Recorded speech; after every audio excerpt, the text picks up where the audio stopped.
So guys, welcome to the simulation inside the simulation. I am Tooodamngolden, your VR Voyager, and I'd like to start today's video off with thanking you for joining me for the very first Metaverse Monday. Yes guys, Metaverse Monday, where I'll be breaking down all the week's news in the world of VR for you folks every single Monday in an effort to keep our small but growing community well informed. And just kind of looking at the vibe on screen here, it does not look very newsy, so give me just one.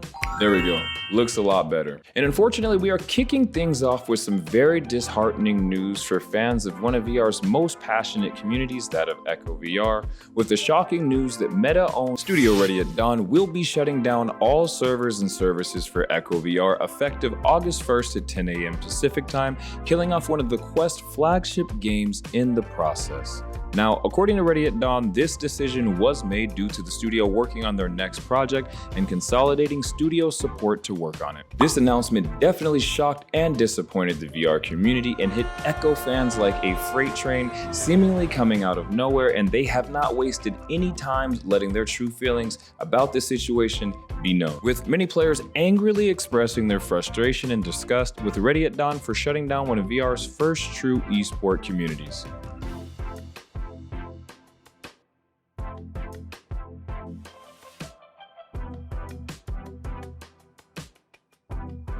Former Oculus CTO John Carmack, who left Meta late last year, weighed in with some interesting information indicating that he personally offered the company $10,000 for the rights to echovr, but ultimately it appears that this offer was declined, with Carmack indicating that this decision was one that would ultimately hurt the future of VR gaming, stating that, quote, "Even if there are only 10,000 active users, destroying that user value should be avoided if possible.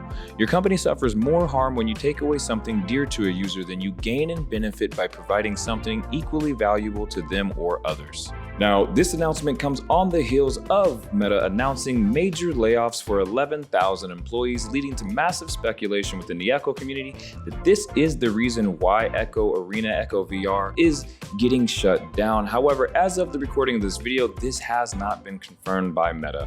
But it is worth noting that Meta's latest earnings report listed losses of $13.7 billion in 2022 for the Reality Labs VR/AR division. Though again, nothing has been confirmed on Meta's end. Now, for those of you interested in joining the community and attempting to save echovr in some capacity, there is a change.org petition that has garnered over 20,000 signatures as of today. So I'll leave the link down in the description below, because as you guys have clearly seen over the last week or so, Echo fans are one of the most rabid and most dedicated communities in all of VR, and it definitely is going to be sad to see them go if it does ultimately end up going through as planned.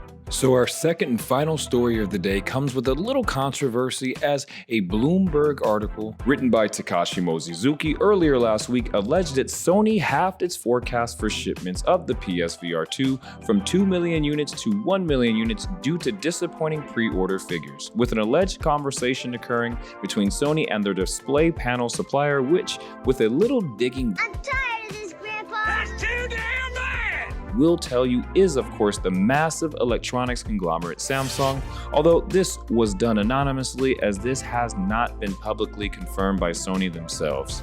In fact, representatives from Sony directly countered this article in a statement given to gamesindustry.biz, saying that Sony has not cut PlayStation VR2 production numbers and that it is seeing enthusiasm from PlayStation fans for the upcoming launch, which includes more than 30 titles such as Gran Turismo 7, Horizon Call of the Mountain, and Resident Evil Village, before later commenting on the PSVR2's 4K HDR OLED display, upgraded eye tracking capabilities, and of course the addition of the improved VR2 Sense controllers. Now, I guess only time will tell whether or not these rumors hold any merit, and whether they turn out to be true or not. However, I do believe it is worth noting that there have been some rumblings of discontent within the PlayStation community about the high price point of the PSVR2 itself, which at $549 is about $150 more than the PlayStation 5 itself.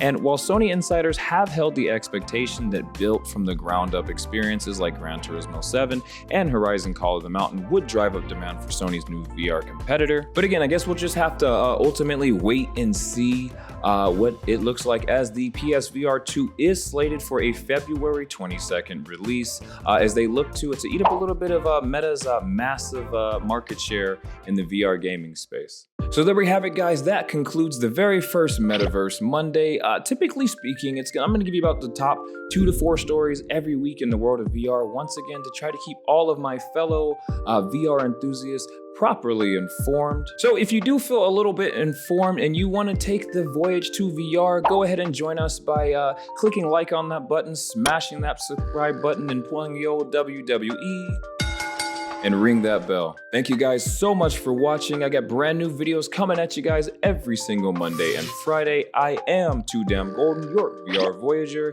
and thanks for joining me In simulation, inside simulation.